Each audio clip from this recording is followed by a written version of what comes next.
Vamos lá, meus alunos? Vamos, então, voltar a falar aqui da teoria geral dos recursos trabalhistas, dos pressupostos ligados ao sujeito, pressupostos intrínsecos. Então, aqui eu estou falando da união, típico do processo do trabalho. A união aparece, é engraçado, né, que a gente aprende no processo civil que é um triângulo, é uma relação autor, réu e juiz. E aqui no processo do trabalho a gente começa assim, reclamante, reclamado e juiz. Mas se forma dentro do processo do trabalho uma relação previdenciária, onde você vai ter união, reclamante e reclamado, porque existe uma cota-parte do empregado, uma cota-parte do empregador, e o senhor juiz. Então, eu tenho aqui esse segundo triângulo sendo formado dentro do próprio processo trabalhista.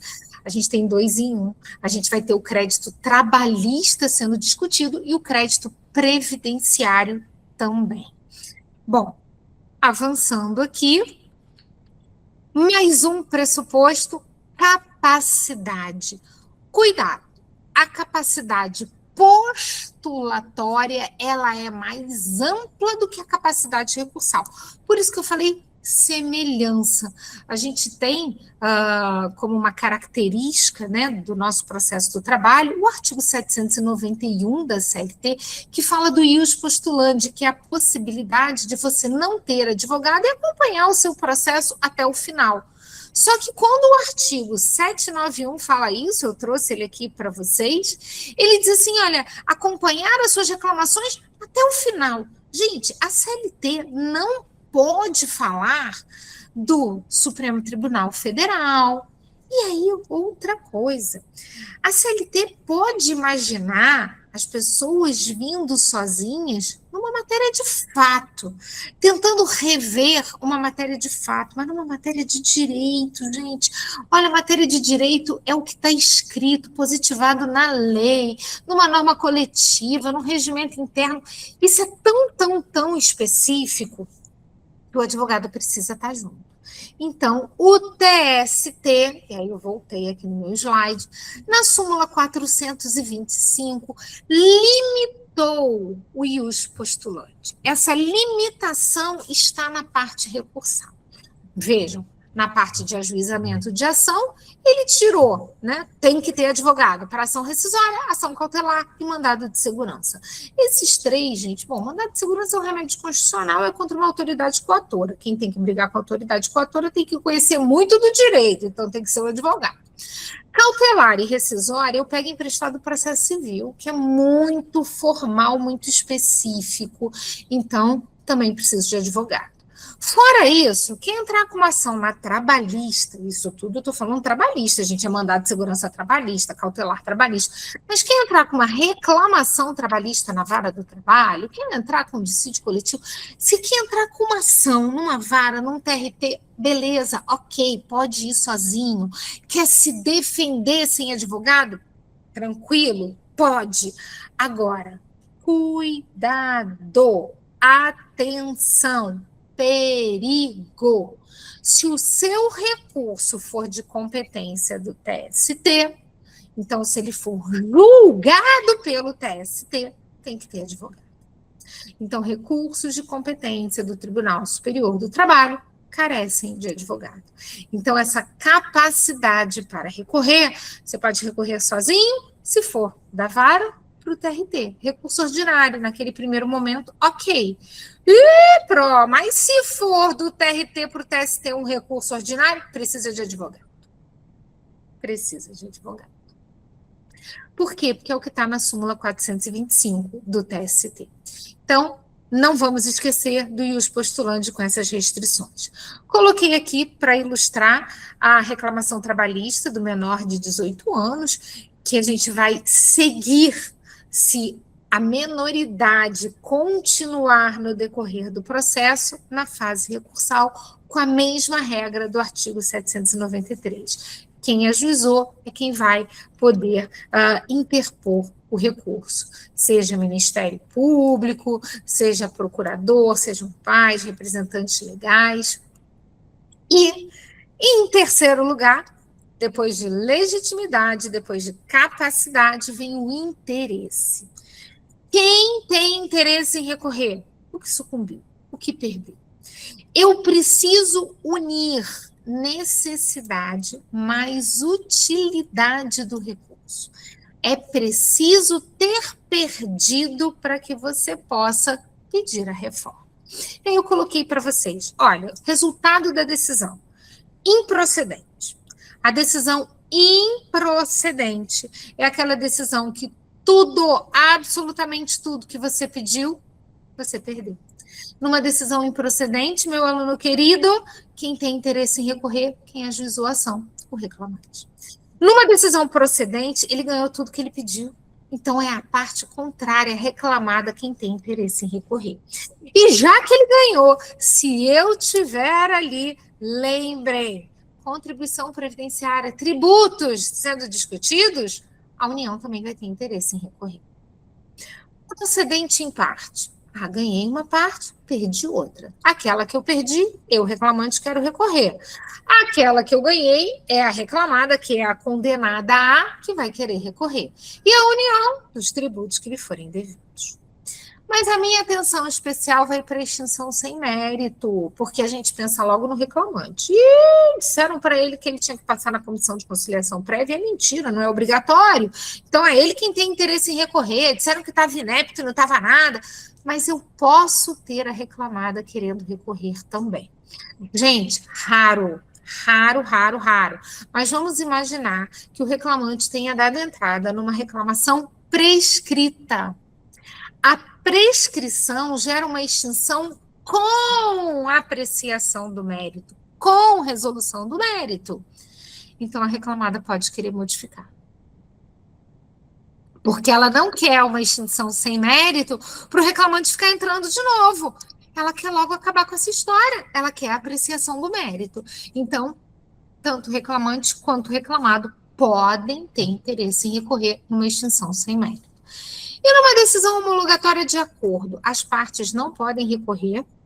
O acordo, ele equivale a uma decisão irrecorrível, salvo para a união dos tributos que lhes forem devidos. Se tiver parcela indenizatória, numa decisão homologatória, a união é intimada e ela pode recorrer e dizer assim, opa, não vem com esse papo de que eu não tenho tributo não, porque eu tenho sim. E aí ela pode solicitar essa reforma tranquilamente. Passando agora para os pressupostos ligados ao objeto, os pressupostos, que a gente faz assim, extrínsecos para fora. Adequação. Com o princípio da unirrecorribilidade, a gente viu aqui, né, que para cada decisão só cabe um único recurso. A gente viu a exceção dos embargos de declaração, às vezes é necessário primeiro embargo de declaração, depois recurso propriamente dito, mas que a gente tem que tomar muito cuidado porque não existem recursos simultâneos, ok? E, claro, que também não pode fugir aqui pensar da possibilidade do princípio da fungibilidade.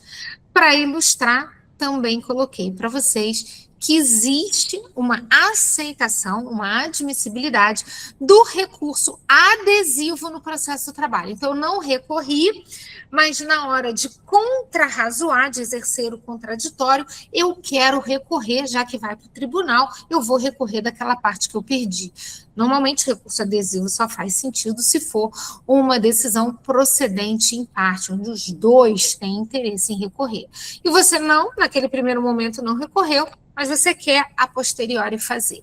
Você pode fazer no momento das contrarrazões, mas ele é adesivo, ele é colado no recurso principal, porque se houver a inadmissibilidade do recurso principal ou a desistência, aí o adesivo cai também. Previsão legal. A gente tem recurso na CLT, no CPC, na Constituição, a Lei 5584 de 70. Essa Lei 7701 fala dos recursos do TST, recurso de embargos do TST, a gente vai nominar de embargos infringentes, embargos de divergência, é essa lei que traz esses nomes. Nós vamos ter instruções normativas, essa 17 é a que fala do agravo, meu Deus do céu, aquele agravo das decisões monocráticas de relator, a gente tem isso previsto aqui mudando completamente o CPC, temos o regimento interno de cada tribunal e a gente não vai poder deixar de olhar o que a reforma trabalhista trouxe, por exemplo, para o recurso de revista, né? Então, um grande peso na mudança da admissibilidade desse recurso, do que ele pode ser feito. Tempestividade. Prazo. Gente, prazo é ouro, né? Coloquei alguns artigos aqui, mas antes, assim, eu não leio os artigos para vocês sabem disso, mas é só para a gente sinalizar. Eu preciso lembrar a vocês que a gente teve uma padronização, 8 dias. Ok, UTIs. Essa reforma do CPC bateu na porta do processo do trabalho e nós alteramos o artigo 775. Então, prazo processual é contado em dias úteis. E se você entrar com recurso fora do prazo, professora, intempestivo, ele não vai ser admitido. E aí coloquei aqui, né, suspensão do prazo, época de recesso, pedi para que o vencimento dos prazos fossem certificados no processo, são os amparos legais que nós temos. Nós temos aqui a padronização da Lei 5584 em relação ao artigo 893. Então, são recursos de embargos, ordinário, revista, os agravos, todos eles num prazo de 8 dias. Está aqui ó, o artigo 6º da lei processual. Desde a década de 70 a gente tem essa padronização. E lembrando que o contraditório é igual, né? Eu não posso dar um prazo para o recurso e o contraditório, que são as chamadas contrarrazões, vir num prazo maior, num prazo e absolutamente igual. Então, se 8 dias é para o recurso, as contrarrazões no mesmo prazo. E se eu tiver aqui um ente público, prazo em dobro para recorrer, isso já está lá no Decreto-Lei 779 de 69, que é para o processo do trabalho. Reparem que eu reproduzi o artigo, porque ele diz nos processos perante a Justiça do Trabalho, mas hoje não nos resta dúvida alguma, porque o CPC traz isso novamente para a gente. Exceção. Padronizamos em 8, mas isso não vale para embargos de declaração, prazo de 5 dias, e recurso extraordinário que tem um prazo de 15 dias, tá? Então, o REX, 15 dias. Eu coloquei aqui, gente, para vocês, tanto a CLT quanto o CPC, no que tange aos embargos de declaração, dizendo que, olha, lá no CPC o prazo é de 15 para tudo, exceto embargos de declaração. Então, ele realmente é o único que tem esse prazo bem sucinto e bem curtinho. Repare, agora vamos falar de pagamento para o recurso. Aluno querido do meu coração, preste atenção. O pagamento ele vai ser dividido em 2 partes. Eu só tenho 2 pagamentos a fazer. Eu não pago para ajuizar uma reclamação trabalhista. Vocês lembram disso? Até quando eu brinco, eu digo que a gente não paga para entrar, a gente reza para sair, porque o processo tem que ser rápido, porque a gente quer colocar o alimento ali na nossa barriga, esse dinheiro tem que vir para o bolso, e às vezes a empresa some, o sócio desaparece, mas atenção, não pagamos para entrar. Não existe uma tabela de custos, emolumentos no processo do trabalho. O que nós temos? Na hora de recorrer, uma regra de pagamento de custas. Então, uma das partes do preparo é o que a gente chama de custas. A outra é o depósito recursal. Só para que a gente entenda. As custas, elas representam a despesa com o judiciário. Olha, a gente não conseguiu resolver esse problema entre a gente, eu tive que bater na porta da Justiça, a Justiça do Trabalho é de âmbito federal, então eu vou pagar para a União essa conta, o custo que tem o juiz está à minha disposição, aquele maquinário, aqueles serventuários, isso tem um custo, eu pago as chamadas custas, em regra 2% do valor da condenação. Professora, mas não teve condenação, foi extinto sem mérito, 2% do valor da causa. Professora, não teve condenação, não teve extinção sem mérito, foi homologação de acordo, 2% do valor da homologação do acordo. Então, em regra, 2%. E claro que eu tenho aqueles que são isentos de pagar as custas, como acontece, por exemplo, com os entes públicos, ok? Já o depósito recursal é coisa de réu. É uma caução que só paga aquele que teve a condenação.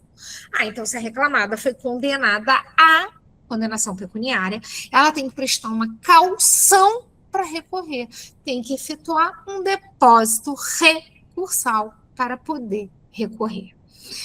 Alunos, vamos fazer o seguinte, deixa eu encerrar aqui o nosso terceiro bloco, que aí no quarto bloco eu vou esmiuçar esse preparo, vou mostrar para vocês quais são as exceções e vamos falar também dos efeitos dos nossos recursos, que é uma partezinha que é para fechar essa teoria geral dos recursos. Então, até já, pessoal!